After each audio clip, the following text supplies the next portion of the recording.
Hi, this is Greg Maddox, and you're listening to Out of Left Field on the Grueling Truth Network. Hey, everyone. Welcome back to Out of Left Field. Graham here with you. Chris off this week. Sorry it has been a while. A lot of things going on with us, but really happy to be back. We are less than 2 weeks away from pitchers and catchers reporting to spring training in Arizona and Florida. I know I'm excited. Hopefully you guys are excited too. But we still, while we're seeing some big moves and teams are definitely rearranging the way that their ball club looks this year compared to last year, there are still a lot of guys that are still sitting in free agency who have still not been signed. So we're going to go ahead and put the ball in play here, get started on the show. Obviously, the big news in the few weeks that we have been gone has to be in Milwaukee. The Brewers making a huge splash with their ball club, signing Lorenzo Cain to a 5-year deal, and then agreeing to a trade with, no surprise here, the Miami Marlins for Christian Yelich. That team is being absolutely torn down, and we will talk more about that in the coming weeks as we begin to do our 30-team breakdown. And, of course, we will rank our divisions as we get ready to give you our early on divisional picks for who's going to win their divisions and make the playoffs. All the stuff that all the media guys do, it has no bearing on the season because it is just too damn early to actually know what the year is going to give out. So a week and a half ago or so, the Brewers made a huge splash as Lorenzo Cain, one of the top outfielders on probably the top outfielder in free agency, gets signed to a really nice deal, right about $80 million. He's going to make $13 million this year, and it will steadily increase by $1 million over the next 5. 13 this year, 14, 15, and so on, all the way to $17 million in 2022. He gets a no-trade clause, 100% no-trade clause in the first year, and then as the years go on, basically he has kind of what Jonathan Lucroy had a year or so ago with the ability to veto certain trades that he does not want to go to. A big move for Milwaukee. We saw them challenge last year, obviously for the NL Central, came up just short. Obviously, Craig Counsell was my pick as the manager of the year, and a team who really in a division that no one really seemed to get a really good foothold in, right? The Cardinals struggled all the way around. It always seemed like they had one thing going wrong, and they try and fix it. Never really got any better. Of course, the Cubs up and down eventually won the division, but they were not nearly as good as they were the year they won the World Series, obviously, 92 wins. The Brewers were only 6 wins behind them. The Cardinals finished with 83. But you look at this, every team, even the Pirates, yes, you had 2 teams finish below 500, but it was probably one of relatively maybe the more competitive divisions, and especially in the National League. Everybody else was kind of going for third or better or second or better in most other divisions, except for maybe the American League East. So what does this mean for the Brewers? Cain, it's great. They get him, a guy who made a ton of great plays, made a name for himself, an all-star in 2015, obviously a World Series champion in 2015 with those Kansas City Royals. A guy hitting career average, he's hitting 290. For his career, hit 300 last year, 15 homers. Not a power guy by any stretch, but a guy who's going to get you above usually 150 hits when he has enough games to play. His lowest number of hits when he's played over 100 games was in 2016, but 103 games, 114 hits, not too shabby. Basically, you're looking at this, he's getting a little over 1 hit per game he plays, which is what you would love to see a guy do. The big thing here is that it adds a ton of depth to the Brewers' outfield. The Brewers already have a surplus in young guys like Domingo Santana, Keon Broxton, of course, Eric Thames. He's an outfielder and a first baseman, had a breakout year last year after having spent the last 4 or 5 years overseas playing baseball. And, of course, Ryan Braun, the one that people kind of love to talk about because you don't know How much do you still trust him? And Braun was the talk of maybe being moved to a team like San Francisco or a team in need of some outfield help back in 2015 and 2016 when he was hitting 285 and 305 in those respective years. But then came 2017, one of his statistically worst seasons of his career, especially in recent years, aside from 2013 when he was suspended for the PED violation. This year in 104 games, so yes, injuries did play a part, but had 102 hits, only 17 home runs. So yes, you can say that his numbers were down. Obviously, his games were down too. In 2007, though, in 113 games, he had 34 dingers. You can take for that what you want. We have seen drastically his numbers decrease since his suspension. At the height of his career in 2012, he had 41 dingers, right? Second in the MVP race. He won the MVP in 2011. He's been an all-star 6 times. But now we're getting to that point where he's 33 years old.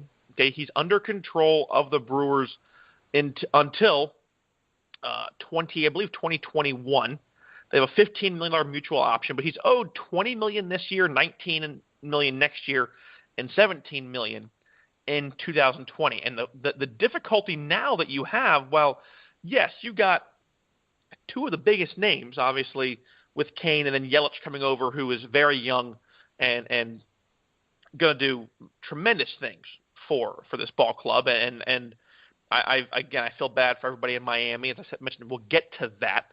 Remind you guys, you can always find us at OO Left Field on Twitter, Out of Left Field with Christian Graham on Facebook, and, of course, thegruelingtruth.net, where all of our shows are, articles, all the good stuff. And we'll be talking a little bit more about that and have a couple of guys stop by who we had a chance to talk with a couple of weeks ago. So, yes, Yelich is there. It was a blockbuster trade. And once again, they didn't get much in Miami. The nice thing right now, Yelich under control until 2022, making $43.2 million. You'll take that, okay? $7 million this year, just under $10 in 2019, and progressively going up a couple of $1 million until he reaches 2022. So what does this mean for Milwaukee? Not much. What you need right now is still, as most guys, and another team we will discuss here in a few minutes in Baltimore, you need help on your rotation. It is the same way that it has been for this ball club. They don't have any names, really, that are going to stand out to you. Okay, yeah, maybe you can say, well, every team has one or two. Obviously, Matt Garza is a free agent. I don't think you're not going to see him re-signed, obviously, with Milwaukee. But they need a clear-cut number one. You have guys like Zach Davies, Giovanni Gallardo, you have Anderson, and that's all well and good, but no one – and Chase Anderson, he's 30 years old. Nice year, 12-4 last year, 2.74 ERA, and that's great, but you don't have a clear-cut number one. Now, there were rumors that the Brewers were going to make a run at the Tampa Bay Rays starter, Chris Archer. I would hate to see it for the Rays, but it needs to happen.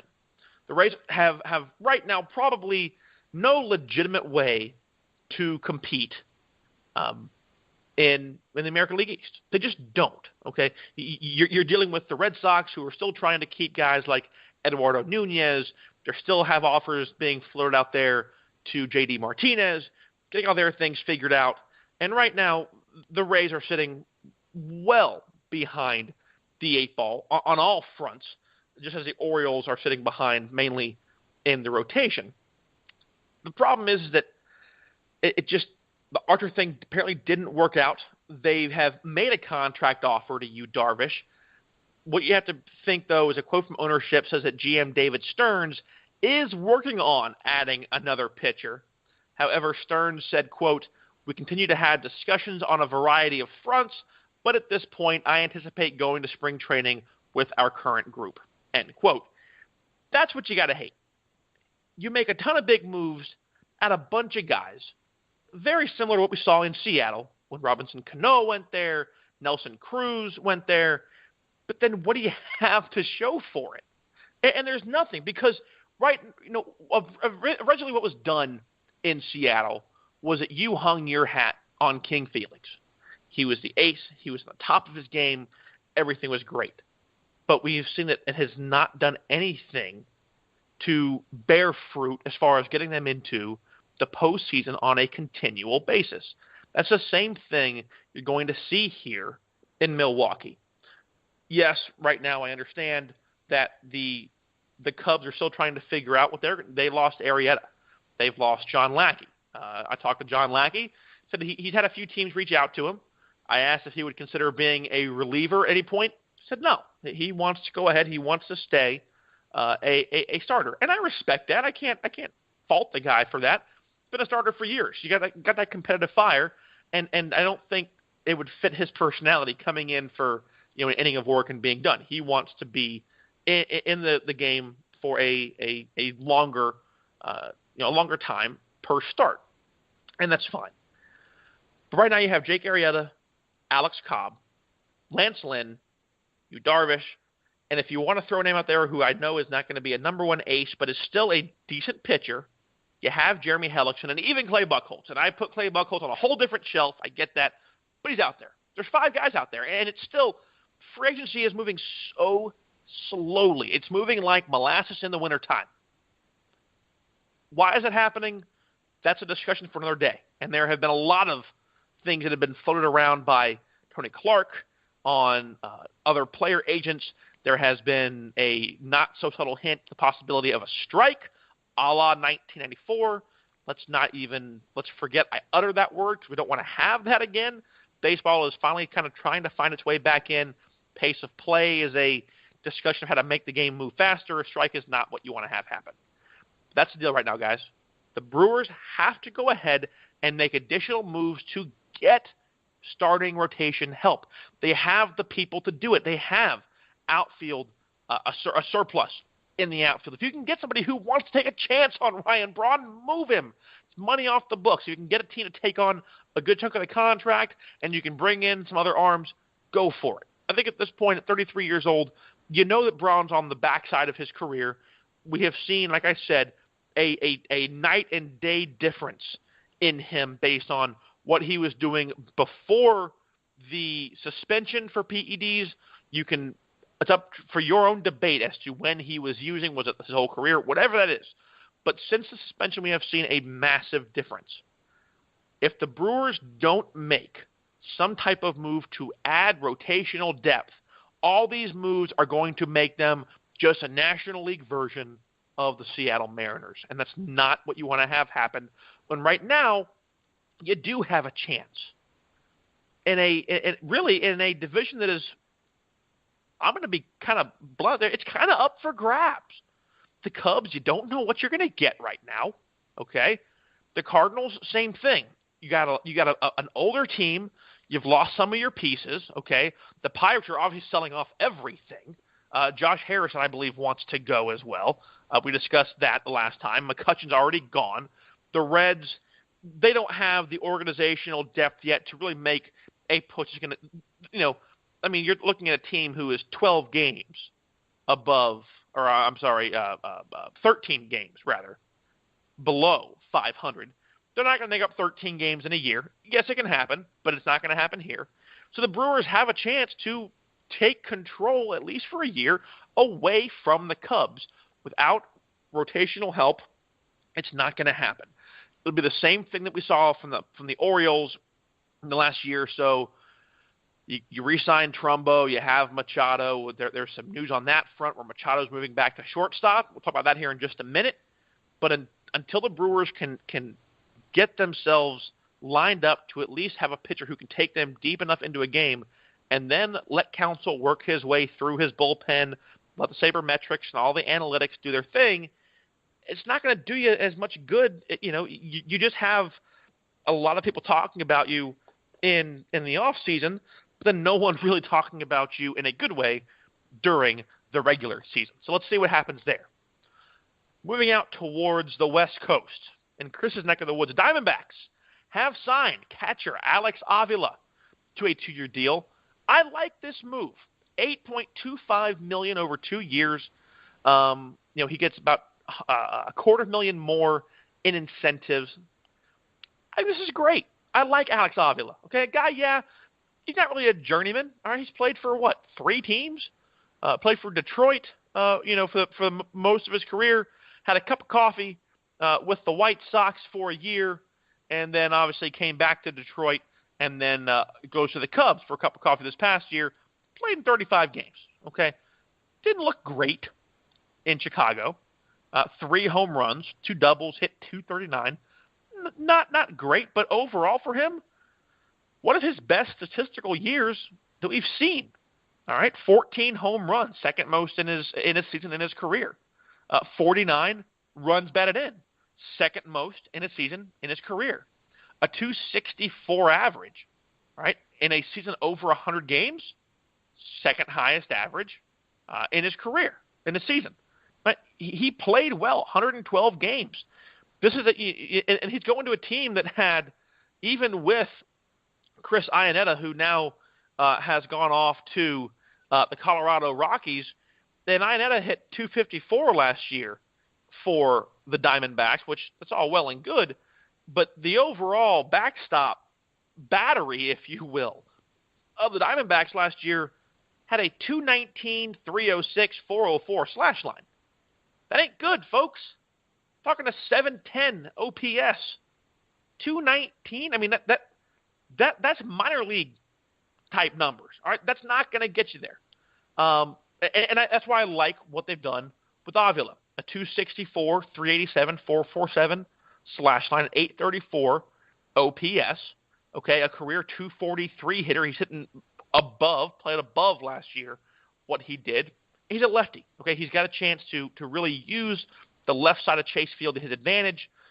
He's a lefty bat, which is also going to be helpful for the Diamondbacks.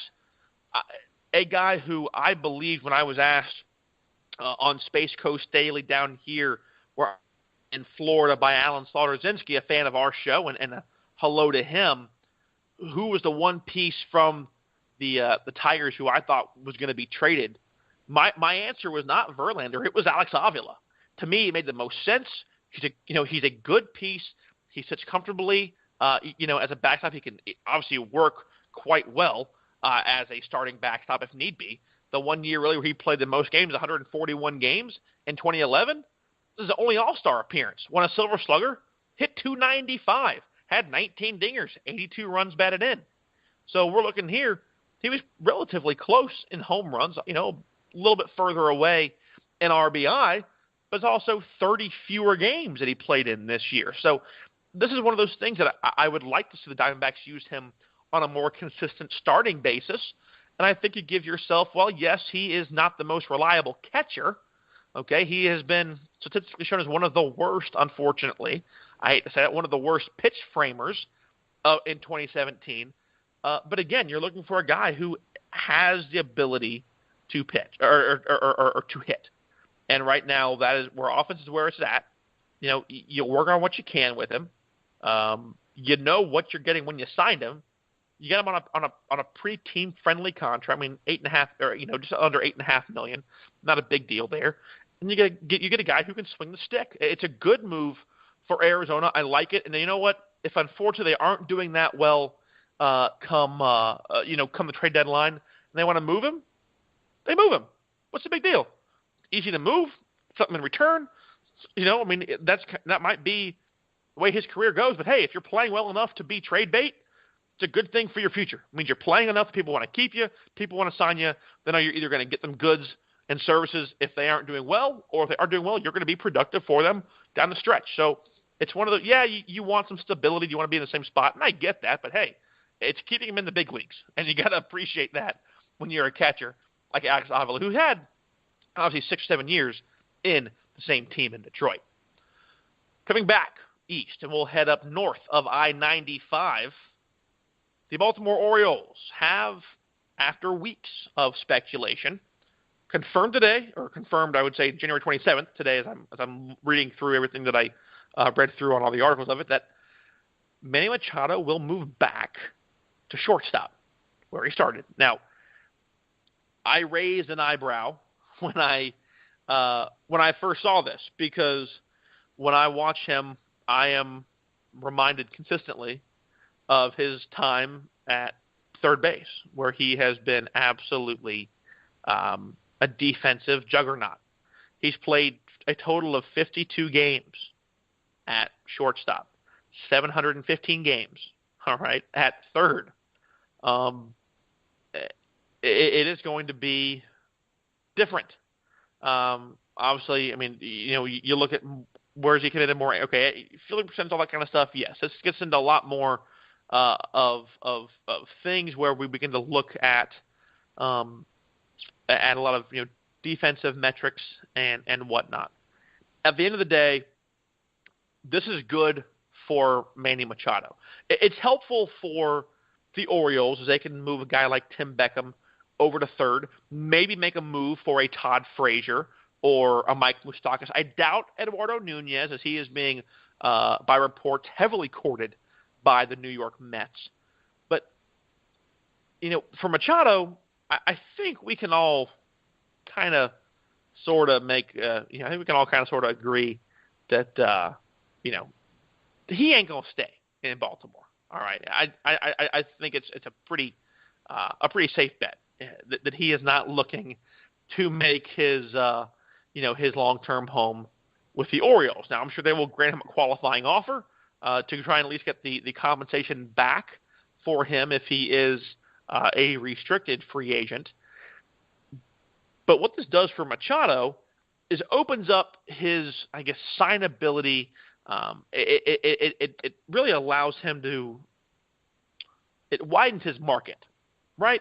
Because now you got a guy who, okay, well, we know what he can do in third base, and he's insane. I mean, we'll see him 3-4 steps, maybe less, from the warning track near the third base dugout and throw it across his body and get a guy at first. I mean, he can do things that we haven't seen in decades, if ever. But now you're putting him back in the middle, trying to get at least something decent, because we know the middle infield is where it's most important. Joe Panik, Brandon Crawford, Jason Kipnis, Francisco Lindor, those kind of guys. I mean, when you think about Javi Baez and either Ben Zobrist or whoever they're really working in in the middle of the infield is really kind of what makes or breaks a team defensively. How well can they eat up the hard stuff coming at them in the middle? This is a great move for Machado. It's going to have implications for the Orioles, because now you need to figure out again, what can you do when it comes to your rotation? Okay, are they going to spend money on Moustakas and Todd Frazier? Maybe. Moustakas would be helpful because you get a lefty bat, but he's going to cost you more. He's going to cost you more in picks. He's going to cost you more, obviously, in overall money. But again, we are in a point where the Orioles have been hurting for rotational help since we started doing this show, and it hasn't gotten any better.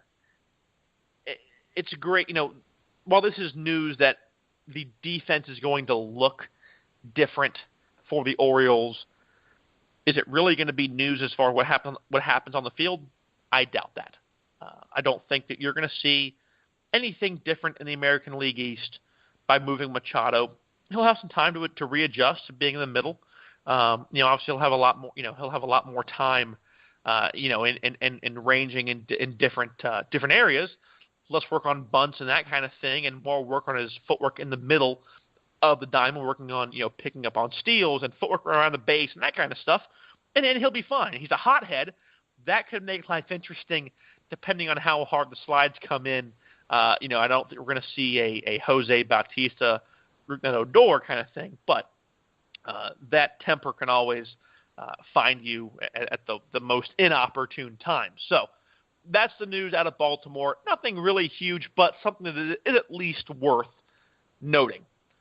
On the good side, before we get into the Hall of Fame, all 30 Major League Baseball teams are going to expand netting behind home plate by opening day.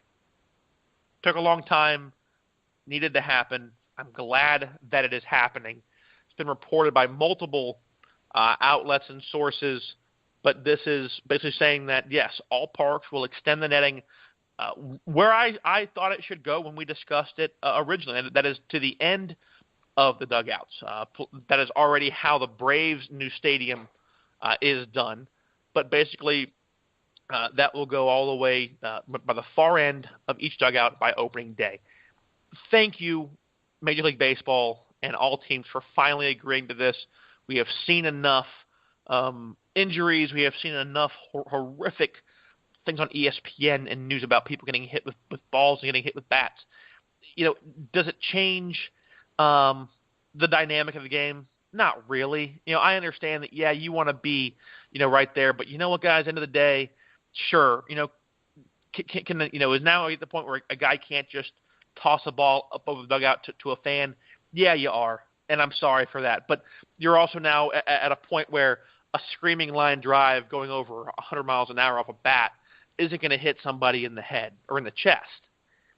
You have to go ahead and make those sacrifices. And that's just part of it. There are things that, yeah, you can say it's been this way for a long time and we don't want to change it. Well, you know what? A lot of things have been this way for a long time.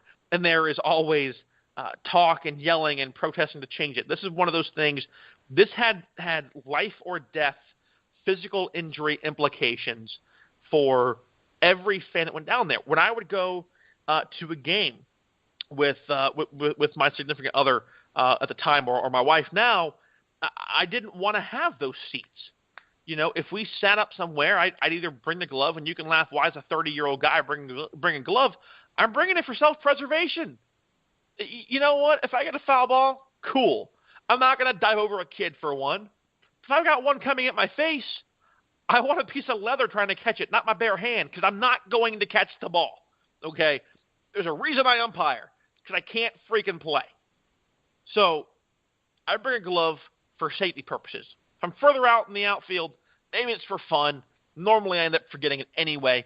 But I will purposely not get seats that close because I don't want to have the risk of injury. You can call me a wuss, whatever you want. But I would love to be down there because I want to hear the discussions. Yeah, it may not be the most kid-friendly discussion, but hey, I don't have any kids, so I can enjoy the things they're saying, the words they use. But I want to hear the way that managers talk about situations, players. I want the experience is being able to see, but if you can hear, it's even better. And this also now opens a door for guys to be more willing to get closer to the action because safety is now more paramount and a priority. I applaud you, Major League Baseball, for that. It is a good thing. It took long enough. I'm glad they are doing it. Speaking of things that have been that way for a long time and are now being changed, the Cleveland Indians will stop using the Chief Wahoo logo on their uniforms beginning in 2019. Chief Wahoo, obviously, we've seen it for a long time. It's the big red Indian face with the big teeth, the feather in the back. It is a cartoonish caricature of Native Americans. But at the end of the day, you really can't argue that it is, it was racial in its original design. Now, I understand that that lives, things have changed, and everyone is now much more outspoken about these things, a lot more than maybe they used to be. But I think that in a culture where political correctness drives me up the wall half the time, I'm not ashamed to say it. There's always a place for it, but sometimes it can be outdone. This is one of those moments where I do not believe it was outdone. Good job, Cleveland, for doing it. I get it's been there for a long time, okay? But this is, and I hearken you back, for you parents out there, or even if you're my age and you watched it growing up, Disney's Peter Pan movie, right? The cartoon. There's a scene in that movie where Peter meets the Indians of the time, because obviously they're in Neverland, so I can't say Native American, but you get my point, okay? And they're sitting around a fire with Wendy and the Lost Boys, and they're passing the peace pipe, if you will.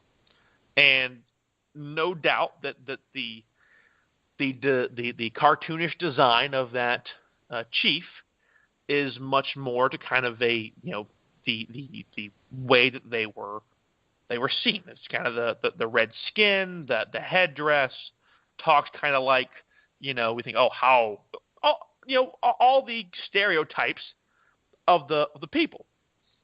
Now, I'm not saying go back and change the scene, but this is very much in step with that kind of caricature. This has been happening since 1948. There has been a lot of protesting, very peaceful protesting from different sides. The Indians have actually worked in conjunction with protesters, which I think is great. They want things to be done the right way, and as long as they are, the Indians understood and respected their right to protest peacefully. Over time, Rob Manfred, the commissioner of baseball, pressured Paul Dolan, the chairman and chief executive of the Indians, to make a change, and finally, setting a goal of diversity and inclusion. It's happened. I'm just going to throw this out there. This is just a thought. The Major League Baseball All-Star Game in 2019 happens to be played at Progressive Field. That brings a lot of extra money, a lot of fanfare, a lot of fandom to that city. We saw in the NBA when North Carolina passed their controversial bathroom bill several years ago, the NBA pulled the All-Star Game out of that city, took it to New Orleans. I wonder, and this is pure speculation, I wonder if that was one of the things that the commissioner, I don't want to say threatened, but used as a large bargaining chip in his way to try and get what he wanted done. They want the name of Indians changed. If you want to change it, fine. Okay. The name Indians obviously originally was derived because settlers thought they had sailed to India. They were in the wrong spot. So yes, they're Native American, but they were called Indians because they didn't know this was, America. But here's what I say. To everybody wanting to keep the logo. People, we love the logo. It's part of who we are. And yes, the logo will still be, it is still property of the Indians. It won't be used on uniforms, but it will still be used on merchandise, on pennants and old, a lot of the other merchandise that they use. It will still be there. And obviously we have seen, the Indians caps that now have the big block red C on it. But they have slowly been working their way away from the logo on a consistent basis. Newly inducted Hall of Fame member Jim Thome said that he does not want to have the Chief Wahoo logo on his cap of his Hall of Fame plaque, and we'll discuss that here, of the Hall of Famers, in just a moment on Out of Left Field. But here's what I will say. I understand that people want to keep the logo because they loved, they grew up with the logo. It was, one of those things that they, that they liked. And here's what I will say to this. You've got, 10, 20, maybe hundreds. I couldn't tell you the exact number of Native American tribes in the U.S. Obviously, you have, obviously the Seminoles in Florida, which is where the Florida State University team gets their namesake. But here's what I say to you, and John Dolan, or Paul Dolan, in Cleveland. I said this on ESPN 580 Orlando last week when this came out to my friend Scott Inez. If the Indians want to keep a semblance of that logo, reach out, have your public relations department reach out to multiple Native American tribes, either tribes that are in your state, in your region, or just tribes around the United States. Say, hey, look, you know who we are. You know what we are doing as far as it goes with our mascot. We want your tribe's best artist. You can make it for kids if you want. I don't care how you want to do it. But we want your tribe to present us with a drawing, an idea, a sketch of what the new logo should be. And then once you get sketches, drawings, whatever it is from all different people that you want to reach out to, you put them all on social media and you let them vote for a month. I don't care how long. These are the drawings we've received. Now we want our fans to vote on which one they like the best. And the one that wins becomes the new logo. They're obviously going to know what the original logo was. And you can say, hey, we want to keep it kind of close to, a face. We don't want to have it really being a full body, because a full body on a ball cap doesn't translate as well. It's not like you can have a football helmet with, the old Patriot, in basically in a 3-point stance. But we want to have something to this effect that shows respect and deference to your culture. That's where you're winning, guys. You get to keep what you want. You still get to kind of keep the identity of that team with a logo that represents what your team name is, but now it's being done in a way that is receptive. It's to the public outcry. It's respectful to those groups of people, and it still allows for more inclusion. Now you've got fans for life. Now you've got people who maybe were standoffish to your team who are now more drawn into your team. Make certain parts of the game with your team more Native American fan-centric. Allow it to be something where those that culture, people from those tribes can come in and feel maybe a little bit more at home, feel like they are being respected. I'm not saying that teams like the Braves or the Blackhawks, the Redskins, all that. I'm not getting into those debates. You can go look at your own time if you want on information about the Redskins of different surveys and studies that have been done on the name and people's thoughts. That's on you. But as far as this goes, that is my solution to those that want to keep the name of the Indians. Let me know what you think at OO Left Field on Twitter. Of course, Out of Left Field with Chris and Graham, shoot me a message, or you can always tweet me directly at Graham_OOLF. Let me know what you think about that idea.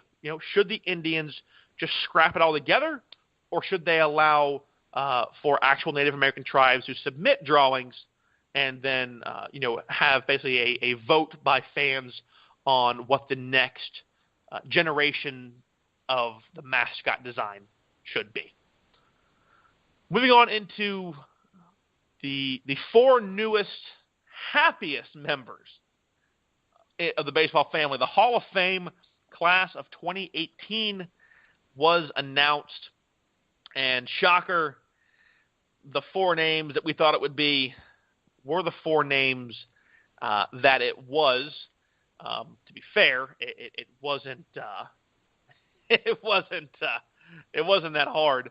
When you look at who was there, either where they were last year or who was coming up. But Chipper Jones, Vladimir Guerrero, Jim Thome, and Trevor Hoffman, all 4 going into the Hall of Fame.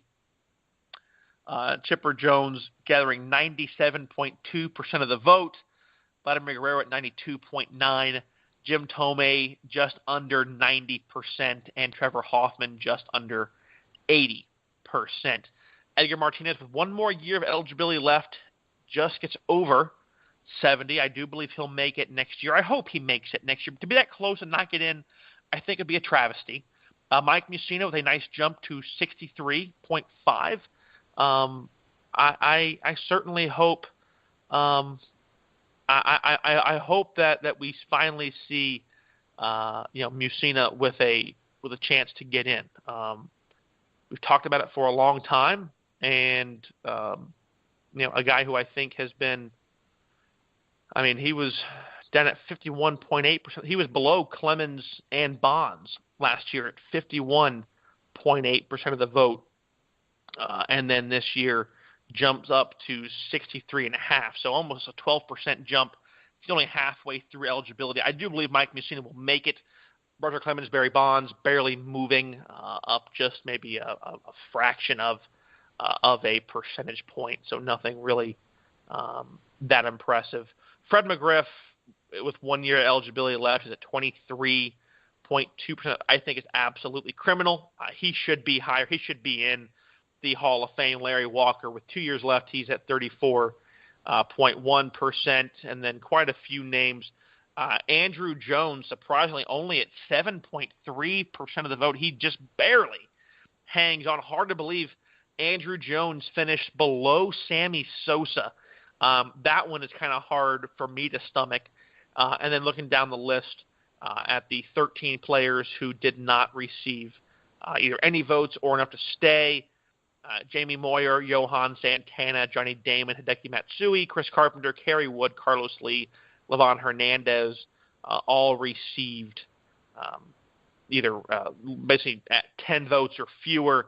And then Brad Lidge, Kevin Millwood, Aubrey Huff, Orlando Hudson, Jason Isringhausen, and Carlos Zambrano, they did not receive a single vote as they round out. So, I think they're in a relatively good spot. The Andrew Jones one surprises me.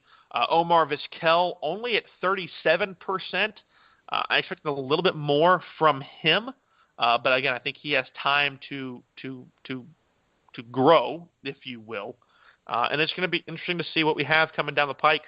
And as a quick preview, this year, next year, we'll have guys like Mariano Rivera, Roy Halladay.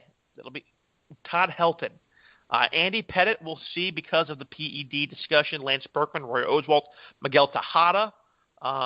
Kevin Youkilis will be on there. Derek Lowe, Jason Bay, Michael Young, Ryan Dempster, former pitcher, and that's go down Yorvit Alba, Tori Alba, Juan Pierre. But you're going to have some guys that are going to get in.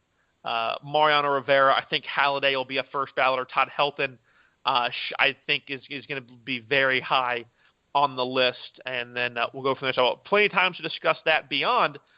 One thing I did have a chance to ask, and this is right before the class was announced. Obviously, it's been a little while since we've been on, but I had a chance to talk with Hall of Fame catcher and World Series champion Pudge Rodriguez. It was a blast talking to him, and here's what he had to say on the guys who he thinks might be getting into the Hall of Fame, and for those that do, his message. Have a listen.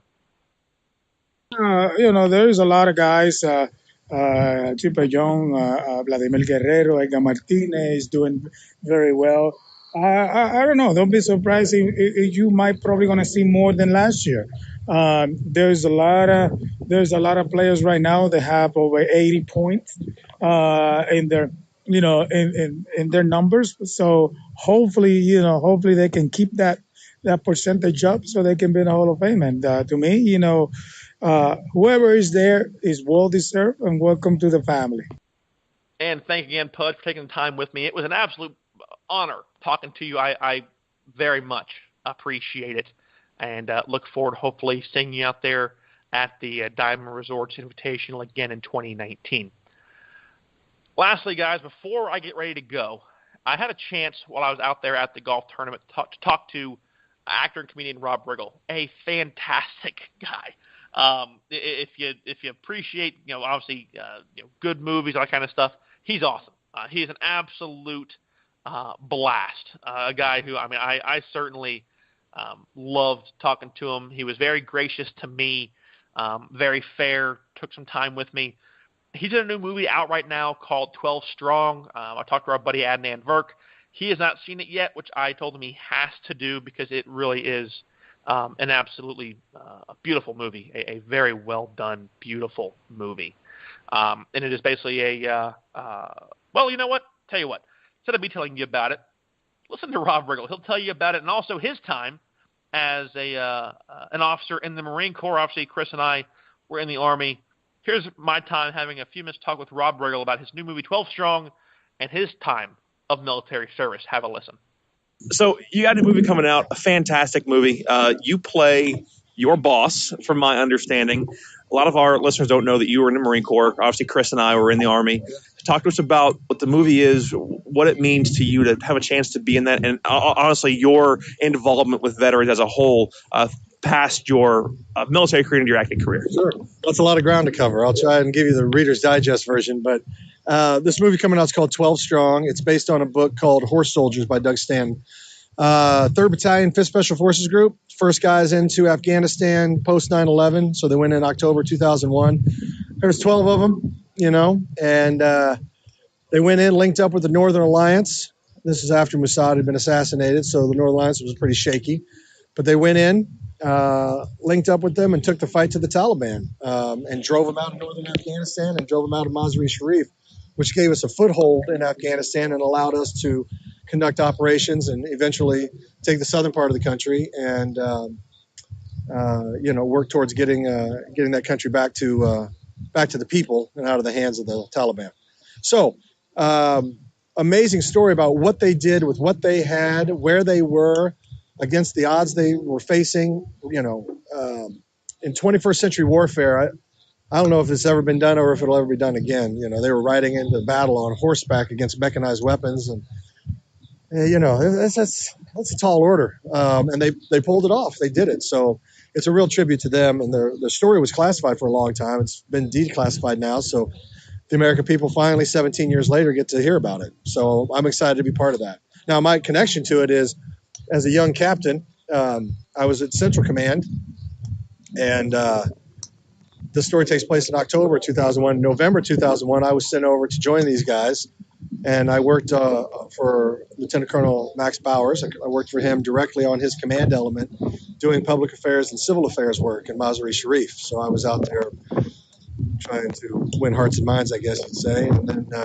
so I briefed him every morning and every evening, and now I'm playing him in the movie. So it's kind of a small world, I know when I was in humor, kind of either laughed or you cried a lot of times when you were in. How did your need, I guess, or ability to laugh through a lot of the things that you faced, the times that you had in the Marine Corps shape your career now? Yeah, I think you always got to have a sense of humor. And I was always a pretty humorous guy, I think. It's just who I am. And I think in order to be effective as a leader or just a human, you can't change who you are. Now you can be more disciplined. There's a time and a place for everything. I didn't act like a jackass from my Marines, but I definitely didn't change my personality either. So I had fun, and the Marines I knew were hilarious, and we had a good time. There's a lot of humor in the service, and a lot of people who get it. A lot that don't, if you were in. Oh, by the way, there's a lot that don't get it either. So yeah, no kidding. But I enjoyed my time, and now there's nothing really transferred over from acting and comedy from Marines to acting and comedy, other than the intangibles such as like having a thick skin, being able to deal with rejection and adversity, and because you're going to deal with that if you go into show business, you're going to deal with a lot of rejection. Now, Rob, on top of this, you also are starting a podcast. Where is that going to end up being, along with the career that you're doing now? How's that going to fit into your schedule? Yeah, it's called Riggle's Picks, just like what you see on Fox NFL. We're going to be sports, comedy, life. Myself and Sarah Tiana, who is a very funny comedian, and it'll be a lot of fun. It starts January 18th on Podcast One, and we're looking forward to getting out there and doing it. Awesome, thanks, Rob. Thanks, man. Thank you again, Rob. Guys, go see the movie. It is absolutely fantastic. Had a chance to see it over the weekend. Made me a little bit emotional. It grabs at the heartstrings. It is very beautifully done. If you have military service, it's a little bit hard because obviously the fighting scenes, there's a lot of explosions, things that might bring you back. So be aware. But it's a military movie, so you kind of know what you're getting yourself into.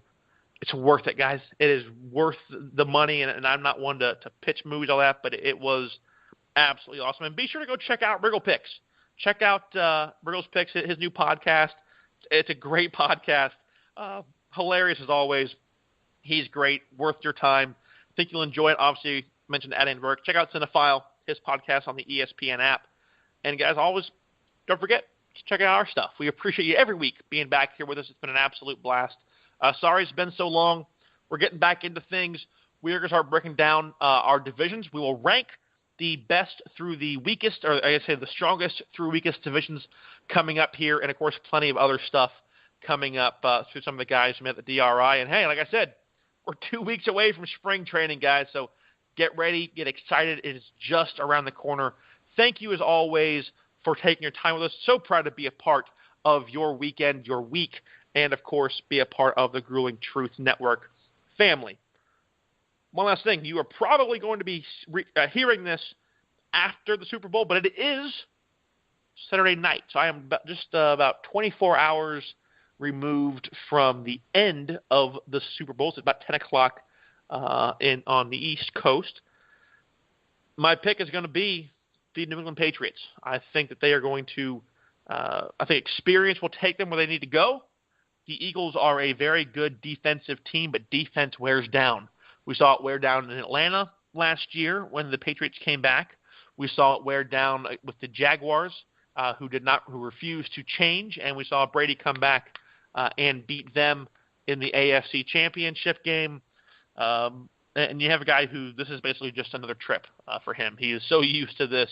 I think he just takes a nap during the halftime show. My pick, Patriots win the Super Bowl. If I'm wrong, well, hey, Chris isn't here, so I'm not paying up a bet. I don't really care. But if I'm wrong, if you guys are haters on the Patriots, I am not a Pats fan. My wife is. My in-laws are. I'm rooting for a good game. But at this point, now that where Brady is at, I just want to see how many he can get before he retires. I'm not going to lie. So that's my pick. Guys, have a great rest of your week. Keep counting down. 2 weeks away to spring training. Pitchers and catchers will report. We are almost back into regular season baseball, folks. We'll start seeing games here in a month and the real stuff in 2 months. It is about to get wild as we get near time to put the real ball in play in those big stadiums. For all of us here at the Grueling Truth Network, for Chris, I'm Graham. Thanks so much for hanging out with me. Sorry it's been a long time. We'll be back next week. Look forward to hearing from you guys. Enjoy. See you later.